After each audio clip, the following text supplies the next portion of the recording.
नमस्कार दोस्तों, स्वागत है एक बार फिर आपके अपने YouTube चैनल जीवा स्टडी पर। तो मैं वरिष्ठ अध्यापक मुकेश कुमार जांगीड़ा आपका स्वागत करता हूं।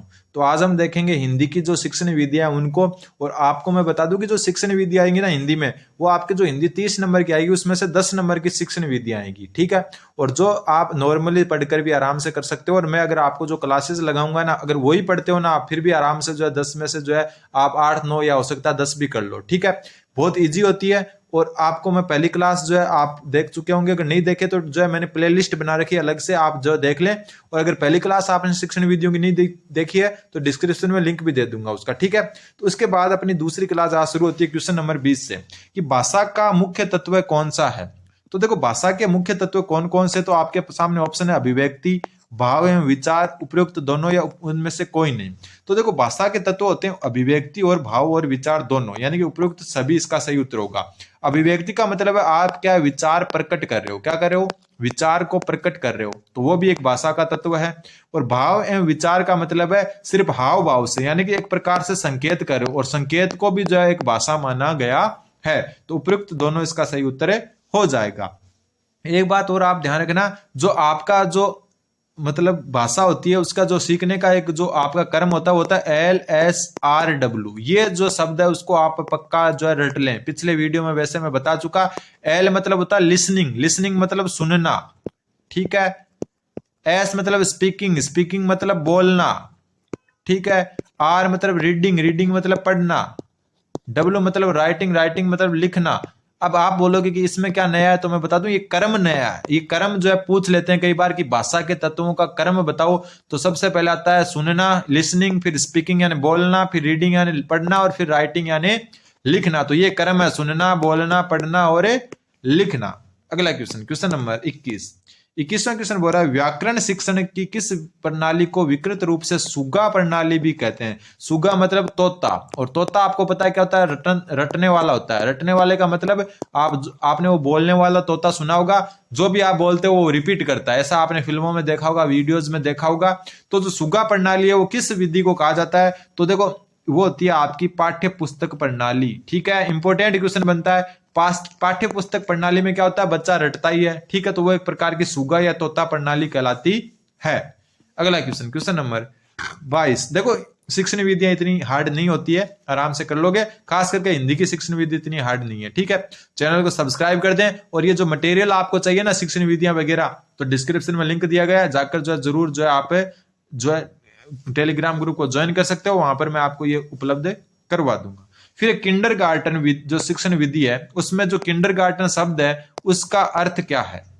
देखो नाम आ रहा है गार्टन, गार्टन का मतलब हो गया एक प्रकार से उद्यान, गार्डन से गार्टन बना है, ठीक है। किससे, गार्डन से गार्टन बना है। तो जो किंडरगार्टन विधि है जो है, इसको वैसे किंडरगार्टन विधि भी कहते हैं, ठीक है, किंडरगार्टन विधि। तो जो किंडरगार्टन विधि है उसका अर्थ, जो किंडरगार्टन है उसका अर्थ है बच्चों का उद्यान, ठीक है, बच्चों का उद्यान। और बच्चों के उद्यान के कारण जो एक किंडरगार्टन जो शिक्षण विधि है किसने दी, तो ये दी आपकी फ्रोबेल ने। किसने, फ्रोबेल ने। तो वापस देखो जो किंडरगार्टन विधि है उसमें किंडरगार्टन का जो अर्थ होता है वो होता है बच्चों का उद्यान, और किंडरगार्टन विधि है वो किसने दी, फ्रोबेल ने दी। अगला क्वेश्चन, क्वेश्चन नंबर 23वां क्वेश्चन बोल रहा है कि मौखिक अभिव्यक्ति की दक्षता में कौन सा सहायक है। तो आपको पता है मौखिक अभिव्यक्ति का मतलब है बोलकर, कोई भी चीज आप क्या करोगे, बोलकर बताओगे। तो क्या प्रार्थना पत्र जो है मौखिक अभिव्यक्ति है, तो बिल्कुल नहीं, ये तो है लिखित। वाद विवाद, बिल्कुल सही बात है, वाद विवाद में आप जो है बोलकर ही अभिव्यक्त करते हो सब कुछ, ठीक है। निबंध नहीं है, पत्र भी नहीं है, प्रार्थना पत्र भी नहीं है, तो उत्तर क्या हो जाएगा आपका ऑप्शन नंबर 2, वाद विवाद। ऐसे ही क्वेश्चन आते हैं। अगला क्वेश्चन, क्वेश्चन नंबर 24वां क्वेश्चन बोल रहा है भाषा तत्वों का प्रवाह समान है, कि निम्नलिखित में से कौन से जो भाषा तत्व है उनका प्रवाह समान है। तो मैं वापस बता देता हूं, वो LSRW है ना अपना, इस कर्म को याद तो रखना ही है। इसके अलावा एक चीज और करनी है। L मतलब क्या हो गया, सुनना। S मतलब स्पीकिंग, स्पीकिंग मतलब बोलना, ठीक है। R मतलब रीडिंग, रीडिंग मतलब क्या हो गया आपका, लिखना, सॉरी पढ़ना। रीडिंग मतलब क्या हो गया, पढ़ना। और W मतलब राइटिंग, राइटिंग मतलब हो गया लिखना, ये है ना, ये क्रम आपको तो याद रखना ही है। इसके साथ जो है ये चीज भी याद रखनी है कि एक को छोड़कर एक, मतलब एल को आर से जोड़ दो, मतलब सुनना को किससे जोड़ना है, पढ़ना को, और एस से किसको, डब्ल्यू को, यानी कि स्पीकिंग से राइटिंग यानी कि बोलना को लिखना से जोड़ दो। इनका प्रवाह समान होता है, मतलब बोलना और लिखना का और सुनना और पढ़ना, इन जो एक को छोड़कर एक का प्रवाह समान होता है। तो देखो लिखना सुनना, तो ये देखो लिखना ये रहा, सुनना ये रहा, तो ये तो बीच में दो का अंतर है, तो ये तो गलत हो गया। फिर अब बोलना और पढ़ना, तो बोलना और पढ़ना लगातार आ रहे हैं, तो ये भी जो है क्या हो गया, गलत। फिर है बोलना सुनना, तो बोलना के साथ लिखना आता है, तो ये भी गलत। तो उत्तर क्या हो गया, सुनना पढ़ना। ये देखो सुनना पढ़ना ये दोनों का प्रवाह क्या होता है, समान होता है। तो उत्तर क्या हो गया आपका, ऑप्शन नंबर डी। तो बोलना लिखना और सुनना पढ़ना, इन आपस में इनका क्या होता है, समान प्रवाह होता है। बोलना का लिखना के साथ और सुनना का पढ़ने के साथ, एक को छोड़कर एक है, ठीक है। तो उत्तर हो गया आपका ऑप्शन नंबर डी। अगला क्वेश्चन, क्वेश्चन नंबर 25वां क्वेश्चन बोल रहा है शिक्षा के उद्देश्यों का वर्गीकरण किया है। तो शिक्षा का जो उद्देश्य है उनका वर्गीकरण 3 भागों में है, ज्ञानात्मक, भावात्मक और क्रियात्मक, ठीक है। और क्रियात्मक को मनोगत्यात्मक भी कहते हैं, ध्यान रखना, क्या कहते हैं, मनोगत्यात्मक भी कहते हैं, साइकोमोटर, ठीक है। तो उपयुक्त सभी इसका सही उत्तर हो जाएगा ज्ञानात्मक, भावात्मक और क्रियात्मक या मनोगत्यात्मक। और ये किसने किया, तो ये बी.एस. ब्लूम ने किया था। ये वर्गीकरण किसने किया, बी.एस. ब्लूम ने किया था। अगला क्वेश्चन, क्वेश्चन नंबर 26वां क्वेश्चन बोल रहा है आपके कि शिक्षा के उद्देश्यों का वर्गीकरण किसने किया। तो अभी ऊपर बात कर चुके हैं, किसने किया, बी.एस. ब्लूम। तो उत्तर क्या हो जाएगा आपका, बी.एस. ब्लूम। अगला क्वेश्चन, क्वेश्चन नंबर 27वां क्वेश्चन देखो, 27वां क्वेश्चन बोल रहा है कौशलात्मक उद्देश्यों में सम्मिलित किया गया है। तो देखो कौशलात्मक जो उद्देश्य है उसमें LSRW चारों को ही शामिल किया गया है। लिसनिंग यानी कि सुनना, स्पीकिंग बोलना, रीडिंग पढ़ना और राइटिंग लिखना। तो जो है पढ़ना लिखना, बोलना सुनना, जो है इन सबको जो है इसमें शामिल किया गया। तो उत्तर हो जाएगा आपका ऑप्शन नंबर सी, उपयुक्त सभी। अगला क्वेश्चन, क्वेश्चन नंबर 28वां क्वेश्चन क्या बोल रहा है कि उच्चतर माध्यमिक स्तर यानी कि 11वीं 12वीं क्लास की बात हो रही है। उच्चतर माध्यमिक स्तर पर हिंदी भाषा का उद्देश्य है सबसे पहले स्वरचित मतलब खुद के द्वारा बनाई गई कविता तथा निबंध आदि के लिए प्रोत्साहन प्रदान करना। तो बिल्कुल सही बात है, बड़े बच्चे हो गए उनको क्या है, खुद से कोई कविता बनाने के लिए कहना और निबंध लिखने के लिए कहना। फिर छात्रों में शुद्ध उच्चारण एवं सृजनात्मक की वृद्धि करना। तो ये भी बिल्कुल सही बात है। फिर छात्रों में चिंतन की प्रकृति का विकास करना, बिल्कुल बड़े बालक हैं तो चिंतन की प्रवृत्ति का विकास करना भी इसमें शामिल है। तो उत्तर हो जाएगा आपका उपयुक्त सभी। अगला क्वेश्चन, क्वेश्चन नंबर 29वां क्वेश्चन बोल रहा है कि संरचना की विशेषता क्या होती है। पहली बात तो संरचना क्या होती है, संरचना होती है आपकी की जो भाषा है ना, भाषा को सीखने की मूल संरचना, या फिर हम कह सकते हैं भाषा जो है ना, भाषा की मूल संरचना को सिखाना। मूल संरचना को सिखाना ही संरचना है। मूल संरचना को सिखाना ही क्या है, को सिखाना। तो कई बार ऐसा भी आ सकता है कि संरचना क्या है, तो भाषा की जो मूल संरचना उसको सिखाना ही क्या होता है, संरचना होता है। और यहां पूछा कि जो है मूल जो संरचना होती है उसकी जो है विशेषता क्या है। तो इसका सबसे पहले सार्थकता, तो बिल्कुल अर्थ होना चाहिए, जो भी संरचना है उसका अर्थ होना चाहिए, बिना अर्थ के भाषा नहीं होती है। फिर उपयोगिता, और जो भी चीज आप जो है भाषा की संरचना या फिर मूल जो प्रवृत्ति है उसकी क्या होनी चाहिए, उपयोगिता भी होनी चाहिए। तो उत्तर हो जाएगा आपका उपयुक्त दोनों। तो उत्तर हो जाएगा सी। अगला क्वेश्चन बोल रहा है कि संरचनात्मक आयाम प्रक्रिया का पक्ष है। जो संरचनात्मक आयाम प्रक्रिया उसका जो है पक्ष क्या है, अभ्यास तो हो सकता है बिल्कुल। फिर प्रस्तुतिकरण, मतलब जो भी आप जो भाषा बना रहे हो या फिर भाषा के बारे में कुछ संरचना में फेरबदल करे हो उसका आपको अभ्यास होना चाहिए उसका जो है, और साथ में क्या होना चाहिए, प्रस्तुतिकरण, उसको प्रस्तुत करने का तरीका भी होना चाहिए। तो उपयुक्त दोनों इसका सही उत्तर हो जाएगा। आपको क्वेश्चन डायरेक्ट याद रखने, संरचनात्मक आयाम के पक्ष अभ्यास और प्रस्तुतिकरण दोनों होते हैं। तो उत्तर हो जाएगा आपका ऑप्शन नंबर सी। अगला क्वेश्चन, क्वेश्चन नंबर 31, कुछ विशिष्ट उद्देश्यों की पूर्ति हेतु विद्यार्थियों को ऐसी एक दूसरे की पूरक अनुभूतियों से युक्त क्रियाएं कराना जो मिलकर एक इकाई बन जाती है। उपयुक्त कथन निम्न में से किससे संबंधित है। वापस देखो, कुछ विशिष्ट उद्देश्यों की बात यहां पर किसकी हो रही है, विशिष्ट उद्देश्यों की पूर्ति हेतु विद्यार्थियों को एक दूसरे की पूरक अनुभूतियों से युक्त क्रियाएं कराना जो मिलकर एक इकाई बन जाती है। तो नाम से पता चल रहा है, तो वो कौन सी योजना होगी, इकाई योजना। और इसके प्रवर्तक कौन थे, मॉरिसन। ध्यान रखना, इकाई योजना के प्रवर्तक मॉरिसन। तो ऑप्शन नंबर जो है सी इसका सही उत्तर हो जाएगा कि कुछ विशिष्ट उद्देश्यों की पूर्ति है तो विद्यार्थियों को एक दूसरे की पूरक अनुभूतियों से युक्त क्रियाएं कराना जो मिलकर एक इकाई बन जाती है। तो उत्तर हो जाएगा आपका इकाई योजना।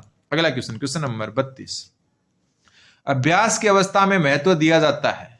क्या बोल रहा है कि अभ्यास की अवस्था में कोई चीज हम अभ्यास करते हैं तो उसमें देखो ये इंपॉर्टेंट बनता है, डायरेक्ट याद रखना आपको कि जो अभ्यास की अवस्था होती है ना उसमें मौखिक वाचन को जो है महत्व दिया जाता है, उपयुक्त सभी नहीं होगा इसमें। आप क्या करते हो, उपयुक्त सभी देखा नहीं कि उत्तर मान बैठते हो, लेकिन ध्यान रखना जो अभ्यास की अवस्था होती है ना उसमें महत्व दिया जाता है मौखिक वाचन को, लिखने और पढ़ने को महत्व नहीं दिया जाता। जो आप मौखिक वाचन करते हो उसको महत्व दिया जाता है। अगला क्वेश्चन, क्वेश्चन नंबर 33वां क्वेश्चन बोल रहा है कि संरचना का रूप होता है। तो संरचना के बारे में अपन बात कर चुके हैं। संरचना क्या होती है, किसी भाषा की मूल संरचना को सिखाना। तो संरचना का रूप क्या होता है, क्या वाक्य रूप होता है, बिल्कुल। कहावत रूप बिल्कुल हो सकता है, और सूत्र रूप भी हो सकता है। कोई भी जो भाषा है उसकी मूल संरचना जो है कहावत रूप में भी हो सकती है, वाक्य रूप में भी हो सकती है, और सूत्र रूप में भी हो सकती है। तो उत्तर क्या हो जाएगा आपका, उपरोक्त सभी। ठीक है। अगला क्वेश्चन, आप जो पढ़ रहे होंगे ये शिक्षण विधियां, तो आप एक प्रकार से रिवीजन के तौर पर इन क्लासों को देखें। फिर संरचनाओं में महत्व दिया जाता है। दोस्तों संरचना है उनमें किसको महत्व दिया जाता है, तो देखो वापस आ गया उपयुक्त सभी। तो उपयुक्त सभी इसका उत्तर नहीं होगा, वापस बता दूं कि उपयुक्त सभी इसका उत्तर नहीं होगा। जो संरचना है ना उसमें महत्व किसको दिया जाता है, तो अर्थ को। मतलब कोई भी जो मूल संरचना है किसी भाषा की उसमें अर्थ को महत्व दिया जाता है, व्याकरण और शब्दों के क्रम को महत्व नहीं दिया जाता। और अपन क्या करते हैं, अगर ये क्वेश्चन आ जाता तो उपयुक्त सभी करके आ जाते, जबकि ये गलत है। जो संरचना है मतलब मूल संरचना होती है ना किसी भाषा की, जो मूल संरचना होती है किसी भाषा की उसमें अर्थ को महत्व दिया जाता है, ना व्याकरण को महत्व दिया जाता है, ना शब्दों के क्रम को। किसको, अर्थ को। अगला क्वेश्चन, क्वेश्चन नंबर 35वां क्वेश्चन बोल रहा है कि संरचनाओं के चयन में महत्व दिया जाता है। ऊपर अलग क्वेश्चन था, ऊपर क्या था कि संरचनाओं में महत्व किसको दिया जाता है। अब यहां ये संरचनाओं के चयन में महत्व किसको दिया जाता है। तो सबसे पहले जो है सरलता को, बिल्कुल। शिक्षण योग्य, बिल्कुल सरल होनी चाहिए, ज्यादा जटिल नहीं होनी चाहिए। शिक्षण योग्य होनी चाहिए। बोधगम्यता को, मतलब कुछ उसका जो है आप बोधगम्यता मतलब दिमाग से संबंधित, मतलब उसका जो है बोधगम्यता मतलब एक लेवल की होनी चाहिए। तो उपयुक्त सभी इसका सही उत्तर हो जाएगा। यहाँ संरचनाओं के चयन में महत्व की बात हो रही है, और संरचनाओं में महत्व किसको दिया जाता है, अर्थ को। ठीक है, ऊपर पढ़े चुके। अगला क्वेश्चन, क्वेश्चन नंबर 36वां क्वेश्चन बोल रहा है संरचनात्मक आयाम का सिद्धांत है। जो संरचनात्मक आयाम का सिद्धांत है वो किससे संबंधित है, तो उसमें उपयुक्त सभी नहीं होगा, वापस बता देता हूं। तो संरचनात्मक जो आयाम है उसका सिद्धांत जो है वो किस पर बल देता है, ये पूछा है, इंपॉर्टेंट है, नोट कर लेना। तो ये देता है वाचन पर। किस पर बल देता है, बोलने पर, मौखिक अभिव्यक्ति पर ज्यादा बल देता है। किस पर, मौखिक पर। ठीक है। तो जो संरचनात्मक आयाम है वो छात्रों की क्रियाशीलता पर भी बल नहीं देता, भाषाई आदतों का विकास भी उस पर भी बल नहीं देता। तो जो संरचनात्मक आयाम है वो वचनों पर, वाचन पर क्या देता है, बल। वाचन मतलब बोलना, मौखिक रूप से बोलना हो गया। तो जो संरचनात्मक आयाम है वो किस पर बल देता है, वाचन पर बल देता है। अगला क्वेश्चन, क्वेश्चन नंबर 37वां क्वेश्चन बोल रहा है सूक्ष्म शिक्षण का विकास किसने किया। अब बात आती है सूक्ष्म शिक्षण होता क्या है। तो देखो सूक्ष्म शिक्षण होता है जो आपके भाषा के शिक्षक होते हैं ना, कौन होते हैं, शिक्षक यानी अध्यापक, उनको प्रशिक्षण देना। उनको क्या देना, प्रशिक्षण देना। और इसके अलावा उनमें कौशल को बढ़ाना। क्या बढ़ाना, कौशल को बढ़ाना, कौशल को बढ़ाना। आपने देखा होगा ना माइक्रो टीचिंग, बीएड में माइक्रो टीचिंग की होगी आपने, वही तो होता है सूक्ष्म शिक्षण। ठीक है, माइक्रो टीचिंग नाम सुना होगा ना आपने, जो बीएड की थी या बीएसटीसी की थी उस टाइम।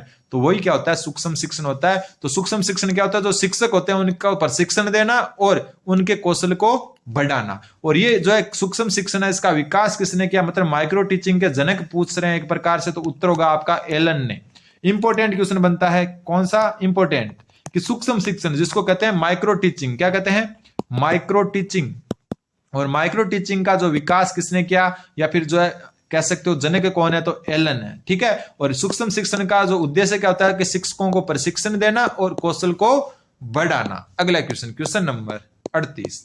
क्वेश्चन 38 बोल रहा है कि सूक्ष्म शिक्षण को प्रयुक्त करते हैं। सूक्ष्म शिक्षण को कब प्रयुक्त करते हैं, सबसे पहले प्रशिक्षण प्रवृत्ति को। तो बिल्कुल बिल्कुल सही बात है, ऊपर बात कर चुके हैं कि शिक्षकों को प्रशिक्षण देने के लिए जो है सूक्ष्म शिक्षण का जो है उपयोग करते हैं। तो बिल्कुल सही बात है। इसके साथ पृष्ठ पोषण प्रवृत्ति, मतलब उनके जो है कौशल को और बढ़ाना। किसको, कौशल को बढ़ाना। पृष्ठ पोषण मतलब कोई चीज को वापस बढ़ाना। तो ये भी सही है और ये भी सही है, तो उपयुक्त दोनों इसका सही उत्तर हो जाएगा। अगला क्वेश्चन, क्वेश्चन नंबर 39वां क्वेश्चन बोल रहा है कि सूक्ष्म शिक्षण की मुख्य अवस्था है। सूक्ष्म शिक्षण की मुख्य अवस्था क्या है? तो देखो ज्ञान प्राप्ति तो बिल्कुल, ज्ञान प्राप्ति तो जो है माइक्रो टीचिंग का जो है मुख्य अवस्था है, बिल्कुल है। कौशल का अधिग्रहण तो ऊपर बात कर चुके हैं कि प्रशिक्षण के साथ साथ कौशल का जो है बढ़ाना भी इसका उद्देश्य है, तो ये भी बिल्कुल सही है। अंतरण, अंतरण भी जो है इसका जो है सही उत्तर होगा। इसको तीनों को नोट कर ले। सूक्ष्म शिक्षण के मुख्य जो अवस्था है उनमें ज्ञान प्राप्ति, कौशल अधिग्रहण और अंतरण शामिल है, तो उपयुक्त सभी इसका सही उत्तर हो जाएगा। आज का लास्ट क्वेश्चन, आज का लास्ट क्वेश्चन है क्वेश्चन नंबर 40 कि सूक्ष्म शिक्षण का उपयोग करते हैं। तो अपन ऊपर बात कर चुके हैं कि सूक्ष्म शिक्षण का जो उद्देश्य माइक्रो टीचिंग का उपयोग कब करते हैं? शिक्षकों के कौशल को, प्रशिक्षण को बढ़ाने के लिए। तो उत्तर हो जाएगा आपका ऑप्शन नंबर 2, शिक्षण कौशल में जो है इसका उपयोग किया जाता है। तो ये आपकी जो है हिंदी की टीचिंग मेथड की क्लास थी। इसको आप एज ए रिवीजन लें। कैसे? एज ए रिवीजन के हिसाब से लें। वैसे जो है इनमें इनफ चीजें आ जाएगी, आपके 300-400 क्वेश्चन आएंगे, तो इनको आप एज ए रिवीजन लें और चैनल को सब्सक्राइब भी जरूर कर दें। धन्यवाद। बने रहें जीवा स्टडी के साथ। ये अपनी दूसरी क्लास थी, पहली क्लास बहुत दिन पहले मैंने अपलोड कर दी थी। धन्यवाद। बने रहें जीवा स्टडी के साथ।